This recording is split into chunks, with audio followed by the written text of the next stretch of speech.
Uniformly accelerated motion कर लिया है, हमने यूनिफॉर्मली एक्सेलरेटेड मोशन कर लिया था, ठीक है। अब यूनिफॉर्मली एक्सेलरेटेड मोशन कर लिया था, यूनिफॉर्मली एक्सेलरेटेड मोशन में क्या होता था, एक्सेलरेशन क्या होता था हमारा, कांस्टेंट होता था, ठीक है। अब आते हैं हम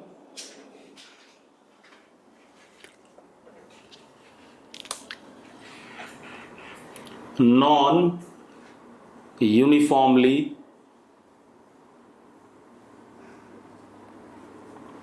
एक्सेलरेटेड मोशन,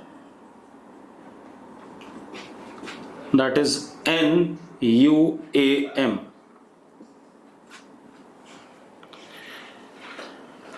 NUAM मतलब एक्सेलरेशन क्या रहेगा, कांस्टेंट नहीं रहेगा, ठीक है। नॉन यूनिफॉर्मली एक्सेलरेटेड मोशन, ठीक, that is acceleration is varying, acceleration is varying, ठीक है। एक्सेलरेशन कैसा है, वेरिंग है, ठीक। कैसे वेरिंग अभी बता दूंगा, लेकिन क्योंकि हम 1D पढ़ रहे हैं तो एक चीज जरूर ध्यान में रखना, क्योंकि हम क्या पढ़ रहे हैं, since we are dealing with one dimensional motion,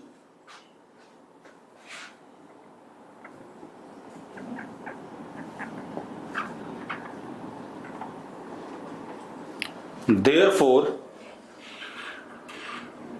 a vector parallel to v or a vector anti-parallel to v throughout the motion, या तो पैरेलल हो या एंटी पैरेलल हो थ्रू आउट द मोशन।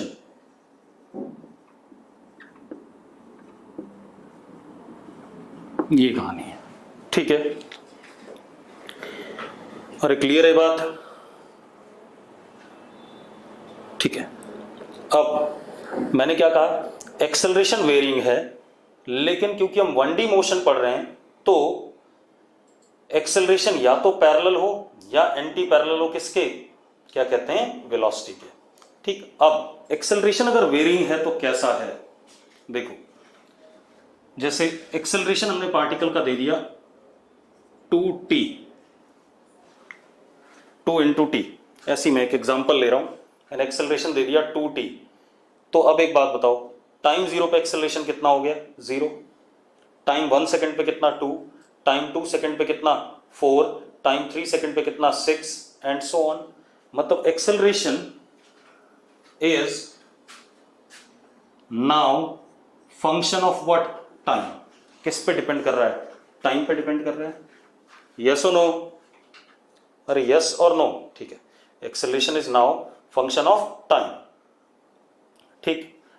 बेटा मैंने कहा, मैंने एग्जांपल लिया है, एक्सेलरेशन मान लिया 2t है, ठीक है। एक्सेलरेशन ऐसे भी लिख सकता था, acceleration is t square, acceleration is t cube plus 4, acceleration is t square plus 2t plus 1, कुछ भी लिख सकता हूं भाई, ये तो मैं क्वेश्चन में जैसा दिया होगा वैसे देखेंगे। तो एक्सेलरेशन टाइम पे डिपेंड कर रहा है, टाइम की वैल्यू डालते जाओ आपको एक्सेलरेशन मिलता जाएगा, लेकिन एक्सेलरेशन अलग अलग समय पे अलग अलग है। जबकि हम जब यूनिफॉर्मली एक्सेलरेटेड मोशन पढ़ते थे तो हम कहते थे एक्सेलरेशन हर समय क्या होता था, कांस्टेंट होता था, फिक्स होता था, लेकिन यहां पर एक्सेलरेशन समय के साथ क्या कर रहा है, बदल रहा है। तो एक तो हो गया एक्सेलरेशन के वेरी करने का तरीका, acceleration as a function of what, time. Time की वैल्यू डालते जाओ, एक्सेलरेशन बदलता जाएगा, टाइम की वैल्यू बदलोगे तो एक्सेलरेशन भी बदलेगा। दूसरा, एक्सेलरेशन कैसे वेरी कर सकता है, acceleration is v square,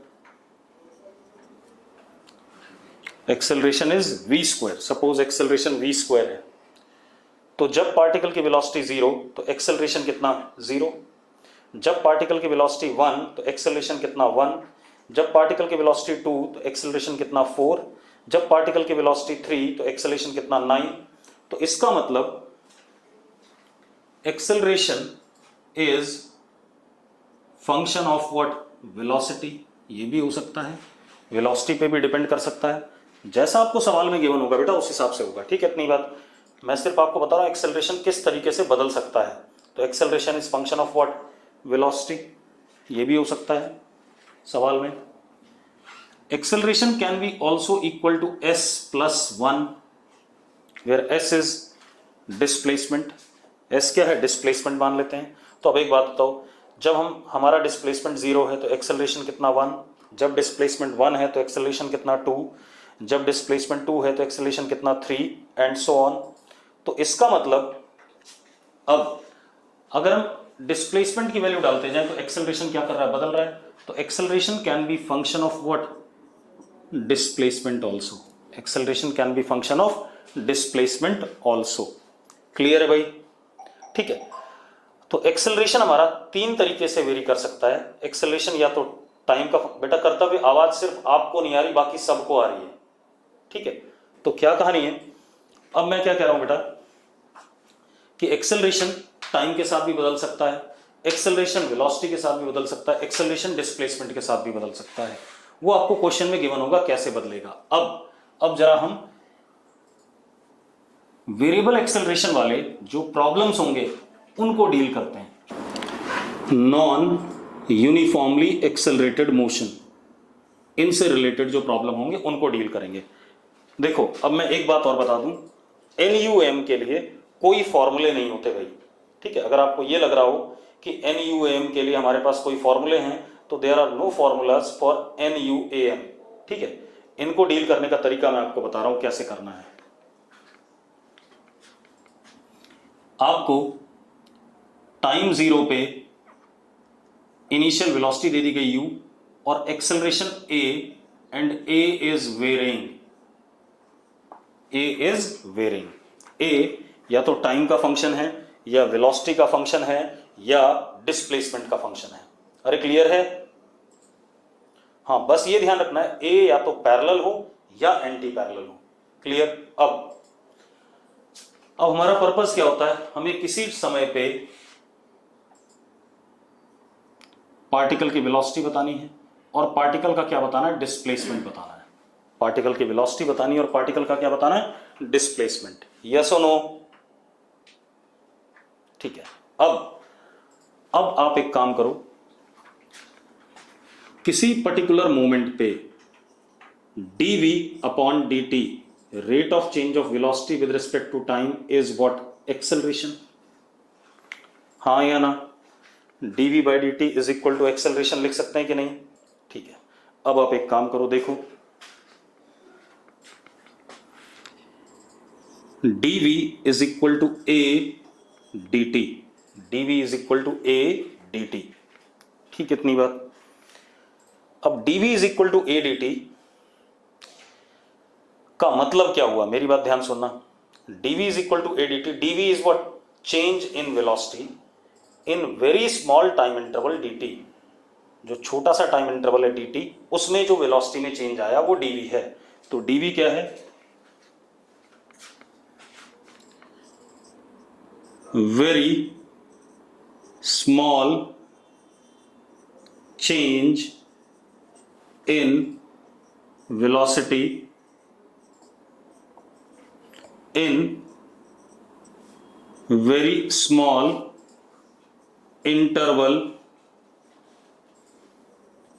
of time, छोटे से टाइम इंटरवल में जो छोटा सा वेलोसिटी में चेंज आया वो हमारा क्या है, dv है, ठीक है। इतनी बात, कोई दिक्कत है इसमें, हाँ ठीक है। अब देखो जरा, तो मैं क्या कह रहा हूं, dv क्या है, बहुत छोटा सा वेलोसिटी में चेंज इन टाइम इंटरवल कितना, dt।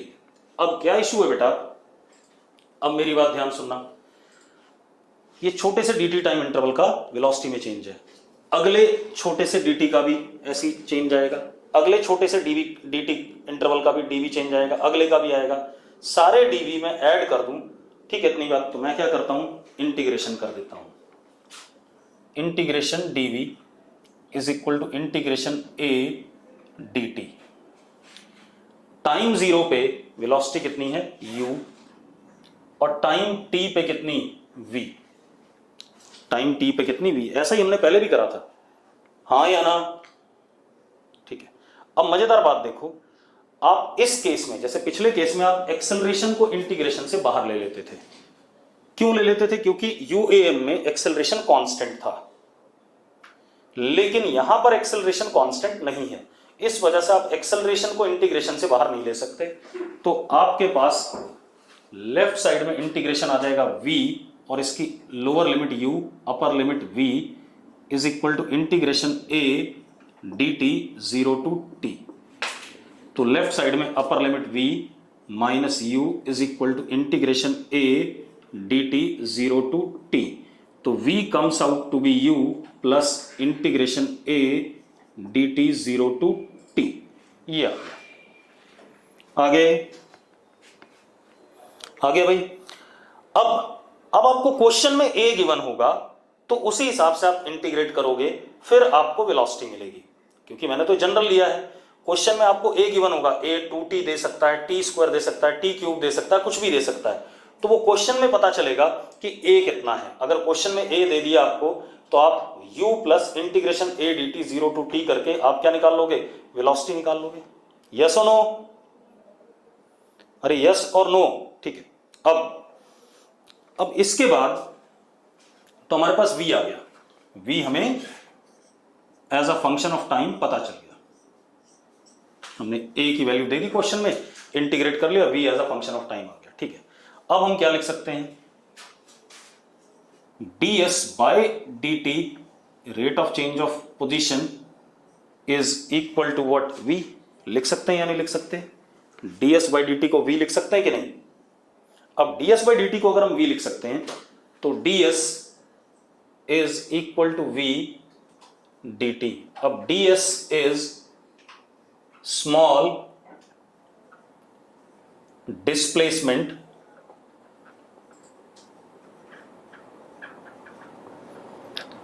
in time interval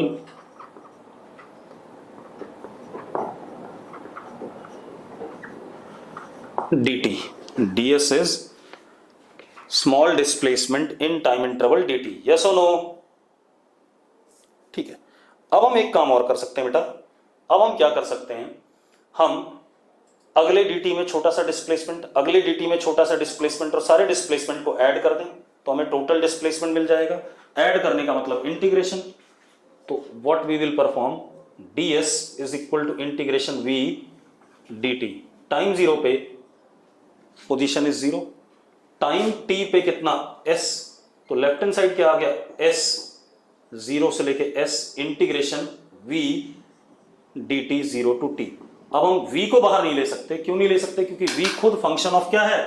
time है, अकॉर्डिंग टू द क्वेश्चन। अरे यस और नो?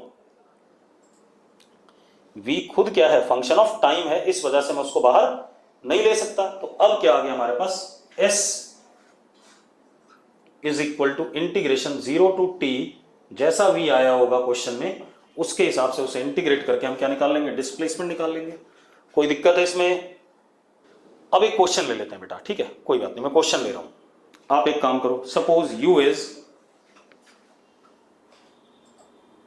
2 मीटर पर second, a is equal to 2t, a is equal to 2t, find velocity after time t and displacement after time t। Clear है? ठीक है, चलो अब कर देते हैं, यही देखते हैं। एक्सेलरेशन किसी भी समय पे dv by dt लिखा जा सकता है, तो dv को a dt लिखा जा सकता है। तो dv को हमने इंटीग्रेट कर दिया, लिख दिया। a की जगह यहां क्या आ गया?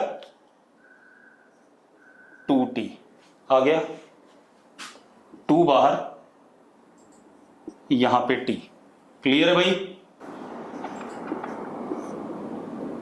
u कितना है? u is what?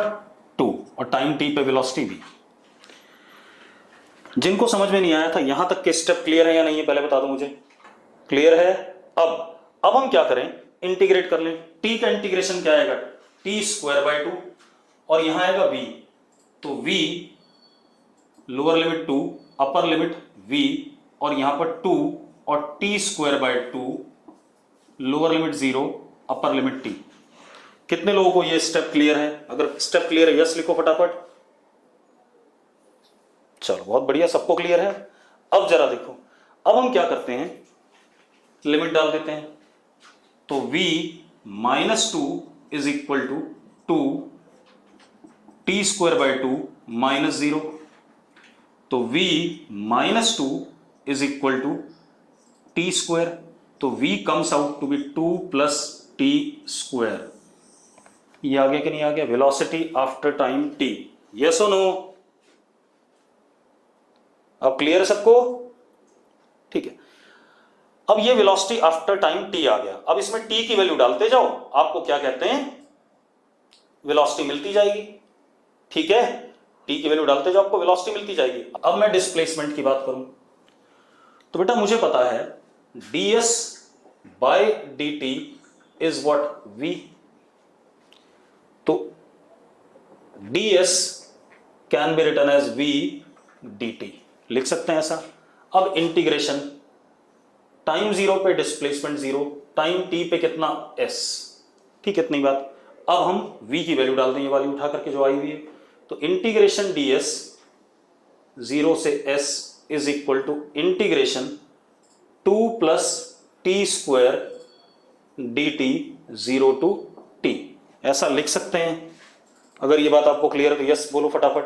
अब आप एक काम करो, लेफ्ट हैंड साइड, चलो ऐसे ही रहने दो भी, ds 0 से s इज इक्वल टू, इसको प्लस में है तो 2 में तोड़ देते हैं, एक 2 dt 0 to t plus integration t square dt 0 to t।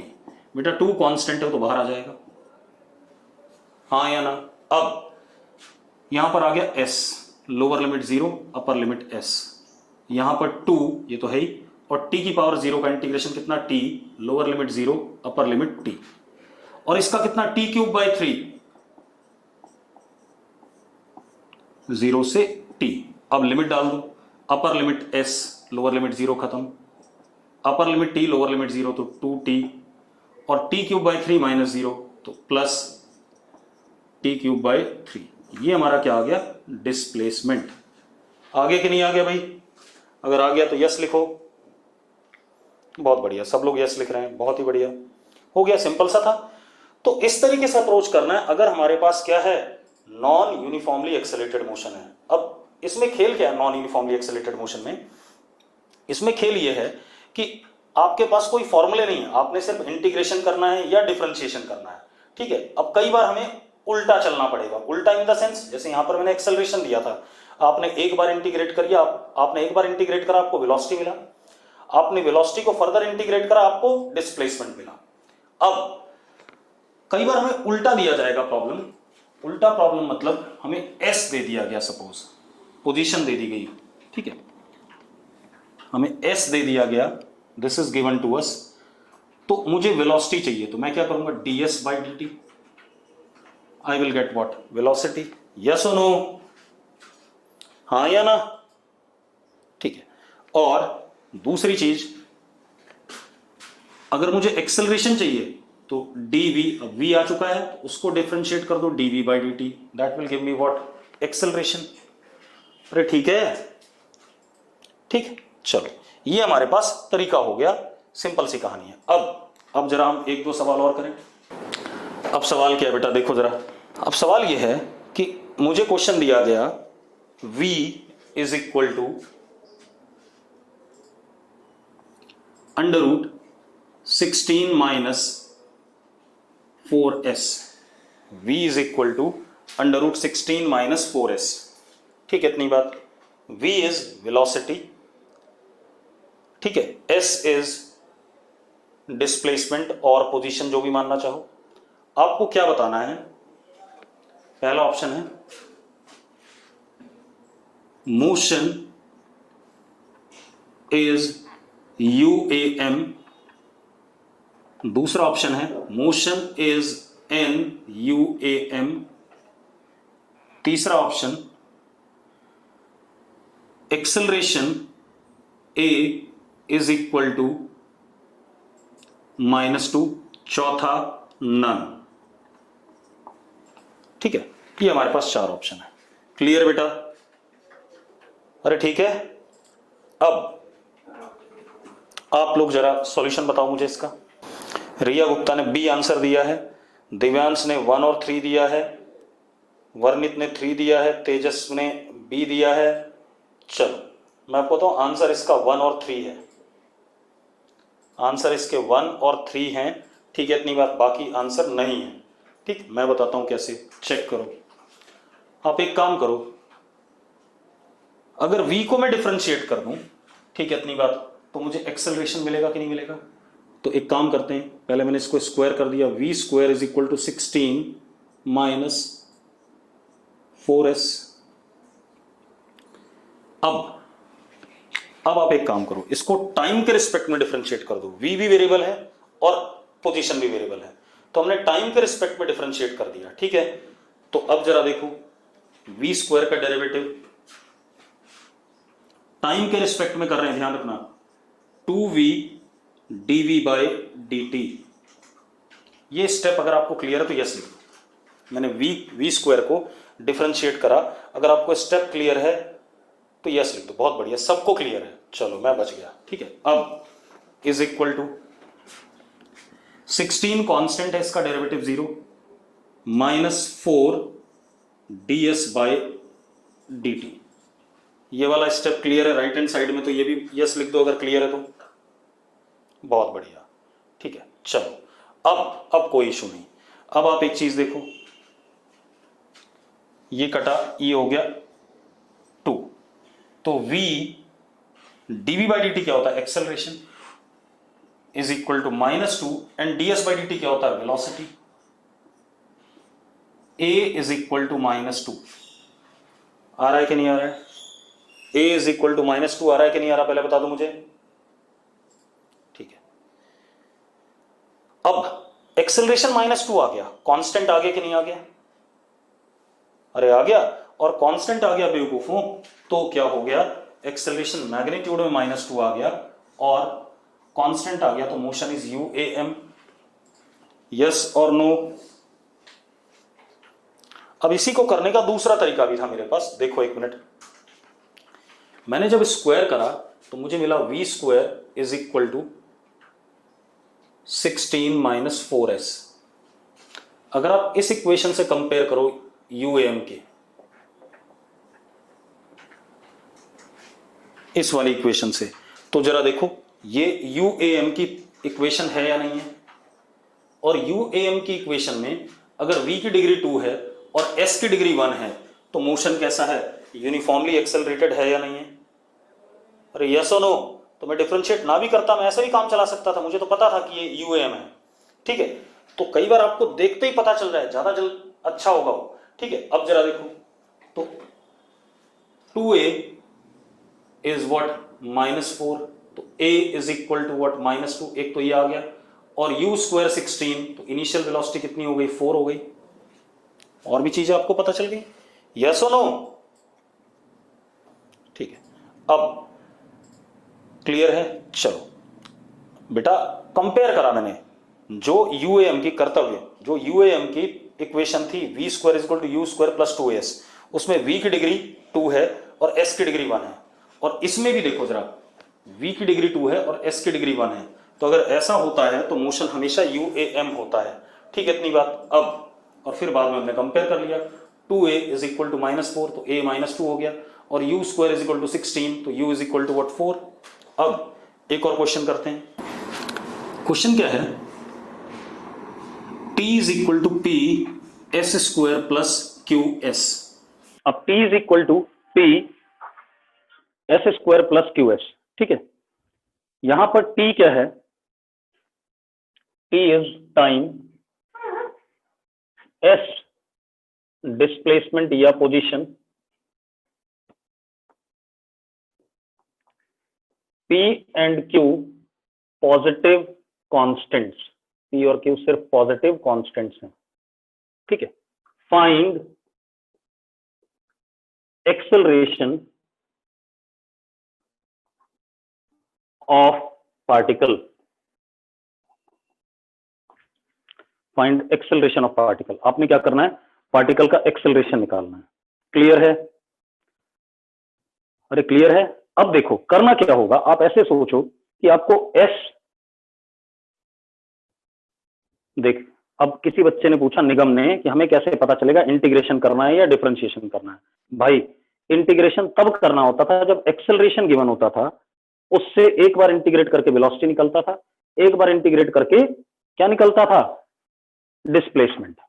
ठीक है, अब यहां पर डिस्प्लेसमेंट दे रखा है, तो अगर डिस्प्लेसमेंट दे रखा है तो डिस्प्लेसमेंट को एक बार डिफरेंशिएट करूंगा तो वेलोसिटी मिलेगी, और जब वेलोसिटी आ जाएगी उसको एक बार डिफरेंशिएट करूंगा तो एक्सेलरेशन मिलेगा। देवांश तेरा आंसर गलत है। ठीक है, इतनी जल्दी आंसर आने वाला नहीं इसका। ठीक है, चलो अब मेरी आवाज आ रही है कि कुछ बच्चे कह रहे हैं कट गई? नहीं, मेरी आवाज आ रही है बेटा। ठीक है, चलो अब देखो, अब क्योंकि यहां पर s as a function of t दे रखा है, तो मैं इसको दो बार डिफरेंशिएट करूंगा। तो जरा देखो, मैंने इसको ऐसे लिख दिया, p s square plus q s is equal to t. अब s को अगर आप t के रिस्पेक्ट में डिफरेंशिएट करते हैं ds बाई डी टी, तो आपको मिलता है वेलोसिटी। यस और नो? ठीक है, तो मैंने इसे डिफरेंशिएट करा, p कांस्टेंट पे कोई फर्क नहीं पड़ा, 2s ds by d T plus q ds by d T, और t का डेरिवेटिव 1 आएगा। अगर इस स्टेप में आपको कोई दिक्कत नहीं है तो लिखो यस। अब देखो जरा, ये आ गया हमारे पास, तो हमारे पास आ गया 2ps ds by d T क्या होता है, v plus q into v is equal to 1। तो v 2ps plus q is equal to 1। हाँ या ना? अरे यस और नो? ठीक है, अब आप एक चीज देखो, अब फिर से डिफरेंशिएट करते हैं t के रिस्पेक्ट में। ये एक फर्स्ट फंक्शन है और ये क्या है, सेकंड फंक्शन है। तो हम क्या लगाएंगे, प्रोडक्ट रूल। पता है ना प्रोडक्ट रूल ऑफ डिफरेंशिएशन? बहुत बढ़िया, चलो इसका मतलब मैथमेटिकल टूल आपने अच्छे से कर लिया, अब ज्यादा दिक्कत होगी नहीं। तो अब आप एक काम करो, first function as it is, differentiation of this. तो डिफरेंशिएशन ऑफ दिस, तो जरा देखो, 2p कांस्टेंट है, ds बाय dt, और q का डेरिवेटिव 0, क्योंकि q क्या है, कांस्टेंट है, ये आ गया, प्लस अब second function as it is 2ps plus q as it is, और v का derivative dv by dt is equal to 1 का डेरिवेटिव कितना, 0। अगर आपको इस स्टेप में कोई दिक्कत नहीं तो लिखो क्लियर है। अब जरा देखो क्या आ गया, 2p ds by d t v है, ये भी v है, तो 2p v square plus 2ps plus q into what dv by d t a is equal to 0।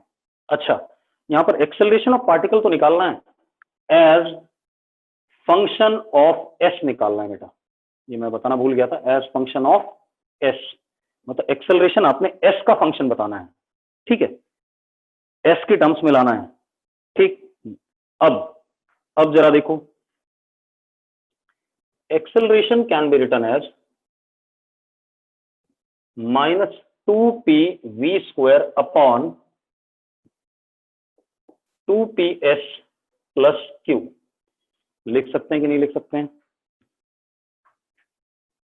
हाँ या ना? लिख सकते हैं भाई?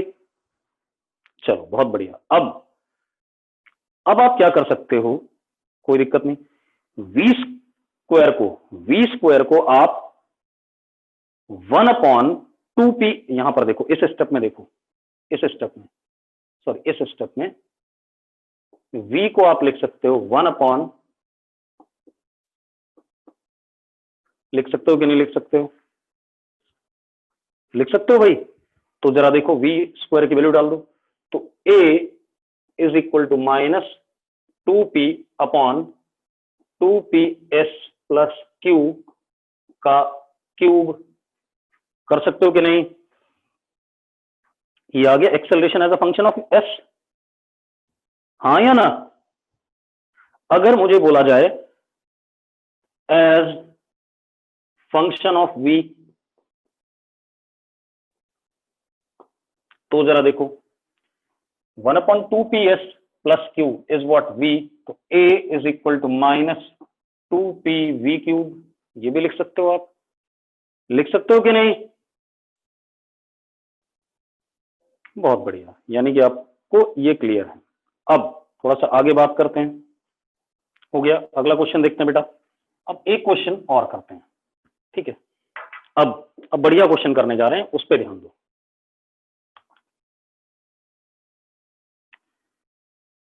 हमने अभी तक जब भी मोशन अंडर ग्रेविटी वाले सवाल करे, अब इसी क्वेश्चन पे कंसंट्रेट करना, फालतू दिमाग इधर उधर मत चलाना, ये क्वेश्चन बहुत बढ़िया है। मैं क्या कह रहा हूं, हमने जो अभी तक मोशन अंडर ग्रेविटी वाले क्वेश्चन करे, उसमें कभी भी हमने एयर रेजिस्टेंस को अकाउंट में नहीं लिया, हमने सिर्फ क्या माना, एक्सेलरेशन ड्यू टू ग्रेविटी ही माना था, यस और नो? लेकिन अब हम एयर रेजिस्टेंस को भी अकाउंट में ले रहे हैं, ठीक है। तो now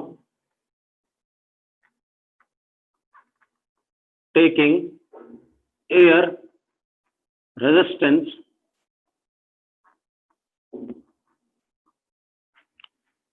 into account and air resistance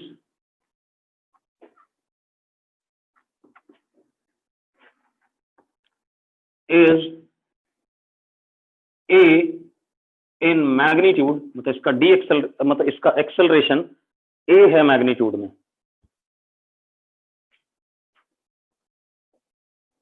is a in magnitude constant मान लिया हमने, ठीक है। तो एयर का रेजिस्टेंस का एक्सेलरेशन कितना है, a है मैग्नीट्यूड में और कांस्टेंट है, ये बात क्लियर है? ये हमें गिवन है, ये ध्यान रखना। लेकिन acceleration due to air resistance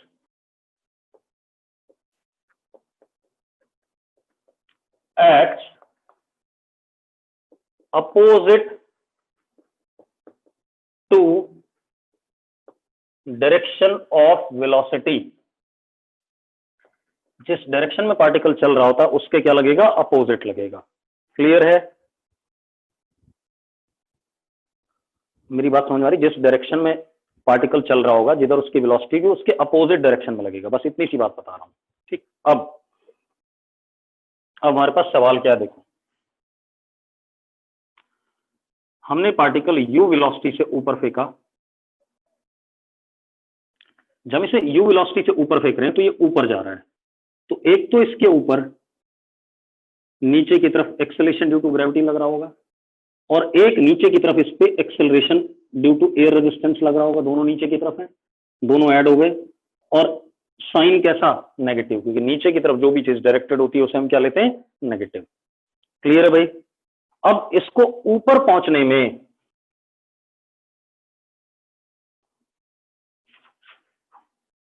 top most point पे पहुंचने में टाइम लगा t1, क्या लगा, t1, ठीक है। अब पार्टिकल वहां से गिरेगा, गिरने देते हैं,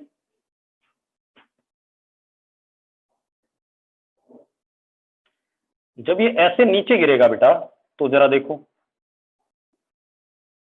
एक्सेलरेशन ड्यू टू ग्रेविटी नीचे, और क्योंकि नीचे जब गिरेगा तो वेलोसिटी किधर होगी, नीचे की तरफ होगी, वेलोसिटी नीचे की तरफ होगी, तो एयर का रेजिस्टेंस किधर होगा, ऊपर की तरफ होगा, हाँ या ना? अरे बात क्लियर है? एयर का रेजिस्टेंस ऊपर की तरफ होगा क्योंकि पार्टिकल की वेलोसिटी डाउनवर्ड है, तो नेट एक्सेलरेशन जो डाउनवर्ड है वो कितना हो गया, g माइनस ए माइनस साइन के साथ, कि नीचे की तरफ डायरेक्टेड है, g को बड़ा मान लिया, ठीक है, तो किधर की तरफ डायरेक्टेड है, g माइनस ए डाउनवर्ड। क्लियर है? ठीक, चलो अब इतनी बात होगी। नीचे गिरने का टाइम है t2, मेरे पास चार ऑप्शन है, पहला t1 इक्वल टू t2, दूसरा T1 ग्रेटर देन T2, तीसरा T1 लेस देन T2, चौथा वी कांट फाइंड। ठीक है, ये 4 ऑप्शन है। ठीक है भाई, निगम ने थर्ड बोला है, कुछ लोगों ने सेकंड बोला है, सेकंड और थर्ड में ही घूम रहे हैं सब लोग। ठीक है, चलो मैं करता हूं। ठीक, रुक जाओ, मैं करूंगा। चलो मैं कर देता हूं, परेशान ना हो, परेशान ना हो। पहले हम इसको देख लें भाई, इसको बाद में देखते हैं। अब आप एक चीज देखो, जी भी कांस्टेंट है मैग्नीट्यूड में, ए भी कांस्टेंट है और डायरेक्शन हमेशा नीचे की तरफ है, तो ये कैसा एक्सेलरेशन है? यूनिफॉर्मली एक्सेलरेटेड मोशन है। कौन सा फॉर्मूला लग जाएगा? v is equal to u plus a t. v is 0, u is u, ऊपर की तरफ plus u, acceleration is minus g plus a into T1, तो T1 comes out to be u upon g plus a. हाँ या ना? एक काम और कर लेते हैं बेटा, हम कितना ऊपर गया ये हाइट भी निकाल लेते हैं। ये h डिस्प्लेसमेंट निकाल लें। फाइनल वेलोसिटी कितनी है? 0 है। एक्सेलरेशन आपको पता है, तो हम फॉर्मूला लगा सकते हैं, s is equal to v t minus half a t square वाला। तो s is what? h, v कितना? 0 इंटू T1, तो ये 0 हो गया, माइनस हाफ, और ये कितना? Minus g plus a, plus हो गया, g plus a into what? T1 का स्क्वायर। लगा सकते हैं कि नहीं? अरे यस और नो? अब T1 की वैल्यू डाल देते हैं यहाँ पर, तो T1 की वैल्यू डालते हैं, तो h comes out to be half g plus a और T1 का स्क्वायर, T1 ये रहा, u square upon g plus a का होल स्क्वायर, ये कट गया इससे, तो h comes out to be u square upon twice g plus a. ठीक है, क्लियर है? कोई दिक्कत है इसमें? अब हम इसको नीचे आने देते हैं बेटा।